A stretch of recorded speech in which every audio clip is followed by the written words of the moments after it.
दोस्तों, बहुत समय पहले की बात है। किसी नगरी में एक युवक रहा करता था। वह युवक बहुत ही शर्मीला था। वह इतना शर्मीला था कि जब भी उसके सामने कोई नया व्यक्ति आ खड़ा होता तो वह उससे बात तक नहीं करता था। यहां तक कि जिन्हें वह जानता था, पहचानता था, उनसे भी बात करने में उसे बहुत शर्माया करता था। वह उनसे भी ठीक से बात नहीं कर पाता था और अपनी इस समस्या के कारण वह खुद ही बहुत परेशान रहता था, क्योंकि वह अपने जीवन में कुछ कर ही नहीं पा रहा था। धीरे धीरे समय बीतता गया और समय बीतने के साथ साथ उस युवक की शर्माने की आदत भी बढ़ती चली गई, जिसके कारण वह अत्यधिक निराश रहने लगा, परेशान रहने लगा, चिंतित रहने लगा। उसे यह समझ नहीं आ रहा था कि वह अपनी इस समस्या से किस तरह से छुटकारा पाए। उसके घर वाले भी अब उसकी इस समस्या को लेकर बहुत चिंतित रहने लगे थे। वे सोचते थे, इसका क्या होगा, ये अपने जीवन में कुछ कर पाएगा भी या नहीं। जब भी वह कहीं पर काम के लिए जाता तो लोग उसके इस सीधेपन का फायदा उठाते, उसे परेशान करते। वह कुछ ज्यादा कह नहीं पाता था, जिसके कारण उसे कोई कुछ भी कह देता और वहां से चला जाता है।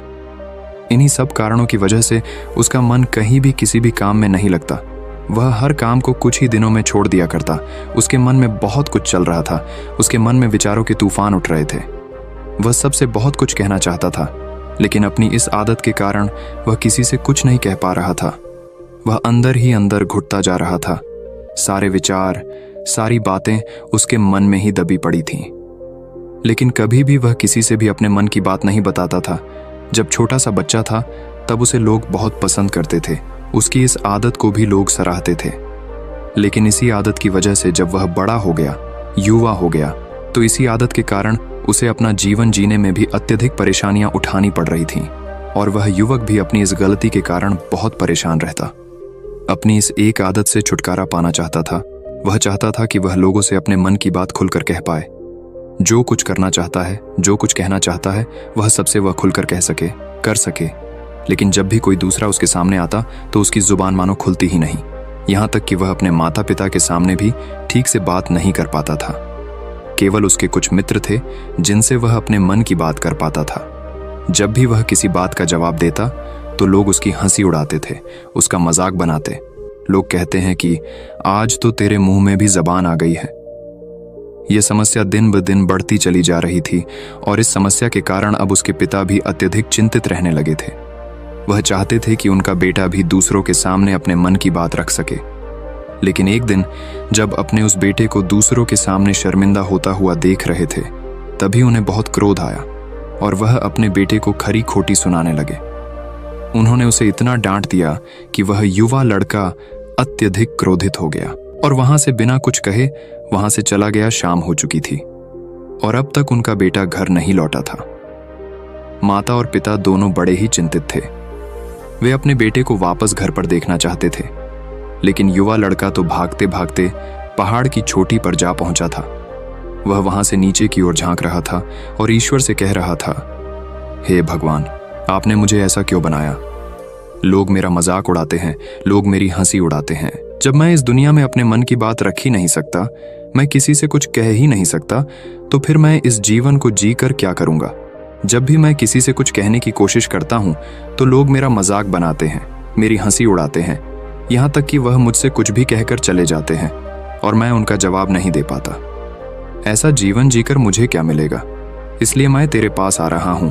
इतना कहकर जैसे ही वह युवक कूदने की तैयारी कर रहा था कि तभी पीछे से आवाज सुनाई पड़ी, बेटा, जान देना तो बहुत आसान है, लेकिन इस जान को तुम वापस नहीं पा सकोगे। जैसे ही ये आवाज उसके कानों में पड़ी, वह पीछे मुड़कर देखने लगा। उसने जैसे ही पीछे मुड़कर देखा, उसने पाया कि एक बौद्ध भिक्षु उसके पीछे खड़े हैं। उन्हें देखकर वह डर सा गया और अपने कदम पीछे खींच लिए और चुपचाप वहां पर खड़ा हो गया। अपनी आदत के कारण वह उनसे कुछ कह नहीं पा रहा था। तभी बौद्ध भिक्षु उस युवक से कहते हैं, बेटा, क्या बात है? आखिर तुम यहां पर क्या कर रहे हो और तुम अपने इस जीवन को क्यों समाप्त करना चाहते हो? ये अनमोल जीवन बहुत कम लोगों को नसीब होता है और तुम्हें यह जीवन व्यर्थ लगता है। इस पर वह युवक कहता है, नहीं नहीं, कुछ नहीं, मैं तो बस यहां पर खड़ा होकर देख रहा था। तभी बौद्ध भिक्षु उस युवक से कहते हैं, बेटा, मैं जानता हूं कि तुम यहां पर क्या करने आए थे। तुम मुझसे कुछ नहीं छुपा सकते।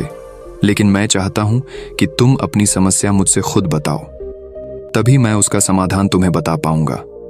यदि तुम चाहते हो कि कोई तुम्हारी मदद करे तो उसके लिए पहले तुम्हें ही आगे बढ़ना होगा। यदि तुम चाहते हो कि मैं तुम्हारी समस्या का समाधान करूं तो तुम्हें मुझे अपनी समस्या बतानी होगी, वरना मैं कुछ नहीं कर सकूंगा। उन बौद्ध भिक्षुओं की यह बात सुनकर वह युवक कहता है, नहीं नहीं, मैं ठीक हूं, मैं सच कह रहा हूं। उस युवक की यह बात सुनकर बौद्ध भिक्षु उस युवक से कहते हैं, ठीक है बेटा, यदि तुम नहीं चाहते कि मैं तुम्हारी मदद करूं तो कोई बात नहीं, मैं तुम्हारी बात पर विश्वास कर लेता हूं। लेकिन तुम्हें भी मेरी एक बात पर विश्वास करना चाहिए कि मैं तुम्हारी मदद के लिए ही यहाँ पर आया हूँ। तुम चाहो तो तुम अपनी समस्या मुझे बता सकते हो और मैं तुम्हारी इस समस्या का समाधान भी अवश्य करूंगा। इसका जवाब देते हुए युवक उन बौद्ध भिक्षु से कहता है, नहीं नहीं, मैं ठीक हूं, आप जाइए। इस पर वह बौद्ध भिक्षु उस युवक से कहते हैं, ठीक है बेटा, यदि तुम चाहते हो कि मैं यहां से चला जाऊं तो मैं यहां से चला जाता हूं, लेकिन मेरी एक बात याद रखना, मेरे जाने के बाद मैं तुम्हारी कोई मदद नहीं कर पाऊंगा और हो सकता है कि तुम्हारी मदद के लिए कोई और आगे भी ना आए। इतना कहकर बौद्ध भिक्षु पीछे की ओर मुड़े और अपने मार्ग में आगे बढ़ने लगे। वो युवक वहीं पर खड़ा होकर ये सब देख रहा था। जैसे ही वह कुछ दूर पहुंचे तभी उस युवक ने जोर से आवाज लगाई, गुरुदेव, मेरी समस्या बहुत बड़ी है, क्या आप उसका समाधान कर सकेंगे? क्या आप मुझे उसका समाधान दे सकेंगे? यह सुनकर बौद्ध भिक्षु वहीं पर खड़े हो गए और पीछे मुड़कर उन्होंने उस युवक की बात का जवाब देते हुए कहा, बेटा, इस दुनिया में कोई भी ऐसी समस्या नहीं है जिसका कोई समाधान ना हो। यदि तुम मुझे अपनी समस्या बताओगे तो मैं उसका समाधान अवश्य करूंगा। तभी वह युवक उन बौद्ध भिक्षु से अपनी समस्या बताते हुए कहता है, गुरुवर, मेरी एक बहुत बड़ी समस्या है कि मैं शर्मीला हूं, जिसके कारण मैं किसी से कोई बात नहीं कर पाता। यहां तक कि मैं अपने मन की बात भी किसी को नहीं बता पाता। जब भी मैं किसी से बात करने की कोशिश करता हूं तो लोग मेरा मजाक उड़ाते हैं, मेरी हंसी उड़ाते हैं। जब भी मुझे कोई खरी खोटी सुनाता है, उलटी सीधी बातें करता है तो मैं उनका जवाब नहीं दे पाता। मैं लोगों की तरह चालाक बनना चाहता हूं, लोगों की तरह बातों का जवाब देना चाहता हूं, अपने मन की बात करना चाहता हूं। मैं इस दुनिया के साथ कदम से कदम मिलाकर आगे बढ़ना चाहता हूं। क्या इसका कोई समाधान है? उन बौद्ध भिक्षु ने उस युवक की सारी बातें ध्यानपूर्वक सुनी और फिर जवाब देते हुए कहते हैं, बेटा, जरूरत से ज्यादा शर्मीला होना, इसका अर्थ यह है कि तुम्हारे अंदर कोई डर है जिसे तुम पहचान नहीं पा रहे हो, जिसका कारण उसका समाधान करने में भी असमर्थ है। शर्म करना अलग बात है और डरना अलग। जब हमारे भीतर डर होता है तब हम कहीं भी किसी से भी कोई भी बात नहीं कर सकते। हमें चारों तरफ केवल डर ही नजर आता है और हम हर जगह से डरते ही रहते हैं। लेकिन इसे शर्माना नहीं कहते। शर्म तो बस एक हद तक तुम्हें चुप रख सकता है। फिर वह बौद्ध भिक्षु उस युवक से कहते हैं, बेटा, तुम सबसे अधिक किससे शर्माते हो?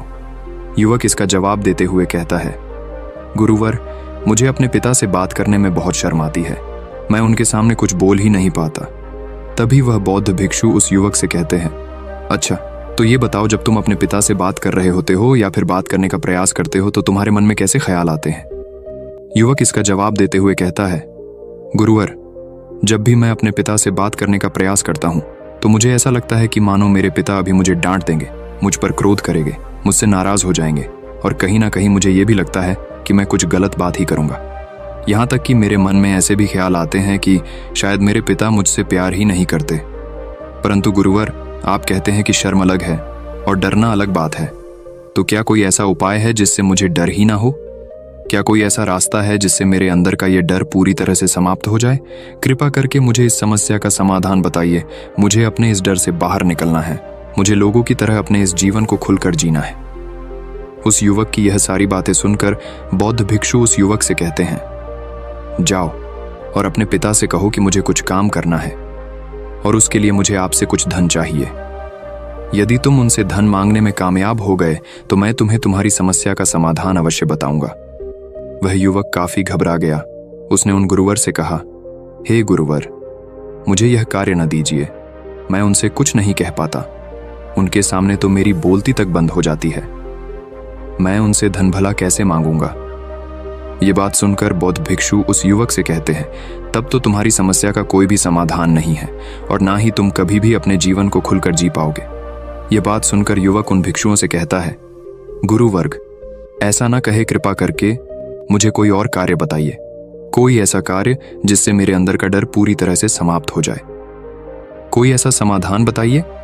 इसका जवाब देते हुए वह बौद्ध भिक्षु उस युवक से कहते हैं, बेटा, यदि तुम्हें अपने अंदर के डर को समाप्त करना है तो पहले तुम्हें मेरा यह कार्य करना होगा जो मैंने तुम्हें कहा है।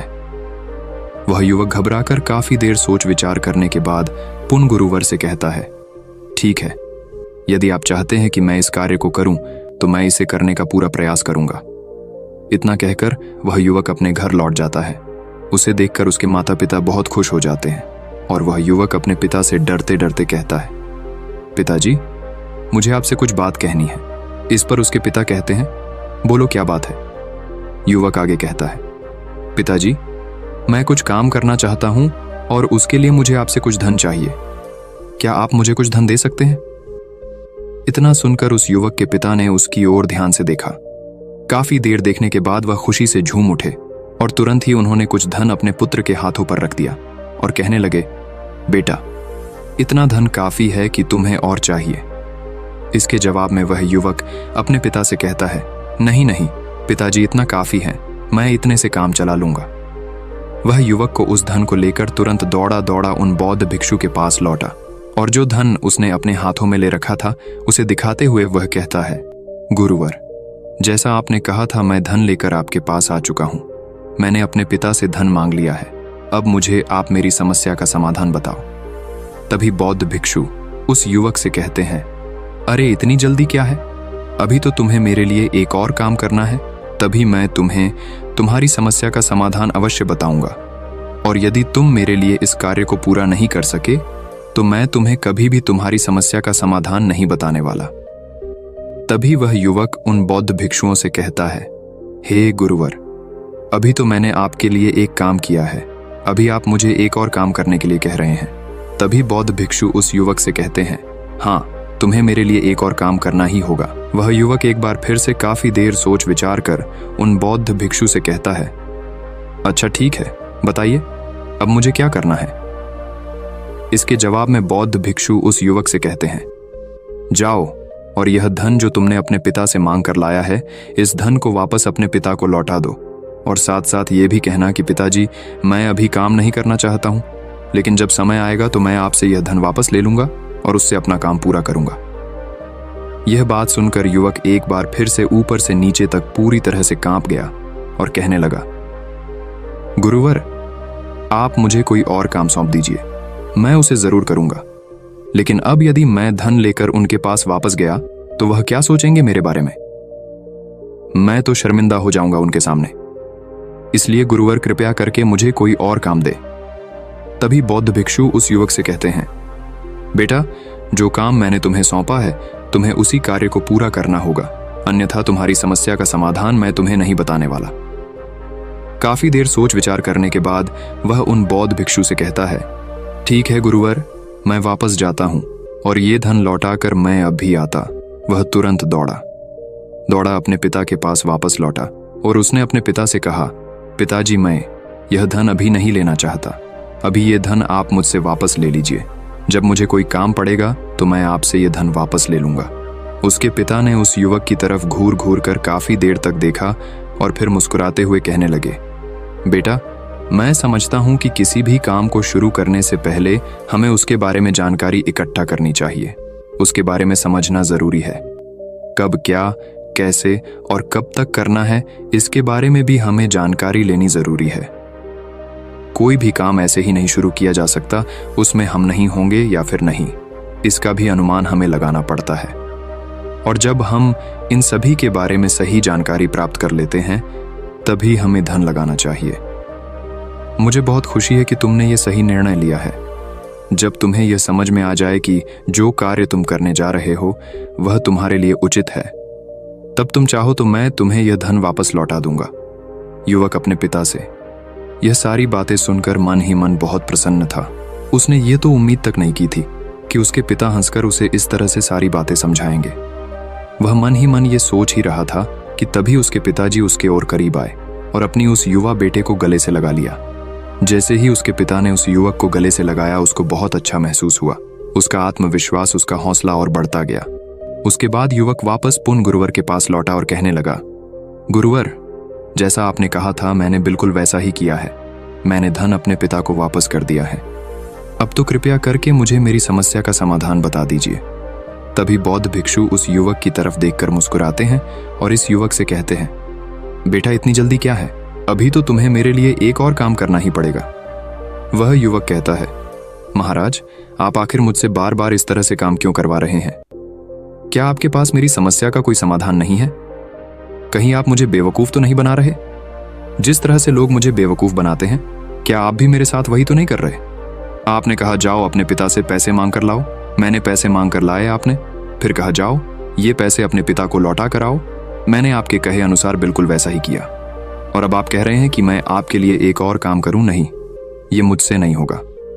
तभी बौद्ध भिक्षु उस युवक की तरफ देखकर मुस्कुराते हैं और कहते हैं, बेटा बस ये आखिरी काम है और यह बहुत सरल भी है। तुम जैसे ही इस कार्य को पूरा करोगे, मैं तुम्हें वचन देता हूं कि मैं तुम्हारी समस्या का समाधान तुम्हें अवश्य बताऊंगा। इस पर वह युवक फिर से एक बार सोच विचार करता है और उन बौद्ध भिक्षु से कहता है, ठीक है, लेकिन ये आखिरी काम जो मैं आपके लिए करूंगा, बताइए मुझे क्या करना है।